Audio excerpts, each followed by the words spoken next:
Beyaz gecələrin birində bir bardaq çay qarşımda. Nədənsə Allahla münaccat etmək istədim. Söylədim ki, nədən insanlar bu qədər vəfasız olur? Dedim ki, nədən hər dəfə zərbələr doğmalardan, yaxınlardan gəlir, üstəlik də bu dünyanın müvəqqəti, fani olmağını bilirlər. Nədən bir məsuma xain tilovun rəva bilirsən, üstəlik də özün müdriklər yolun bilərkən.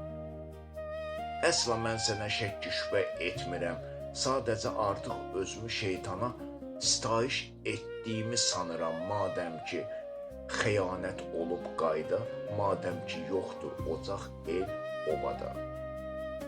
Nə qədər də şeytan hiyləgər olsa, deyilmi bu bəşər hikməti, qüdrəti sənə məxsus? Deyilmi əlində istər kabus, istər mələk döyünən ürəklərinin nəbzi? Nur ay işığında olsa da sabit gecə, sıxır canımı, üzür məni bu cəfəngiyat havası. Sıxır canımı, üzür məni bu cəfəngiyat havası.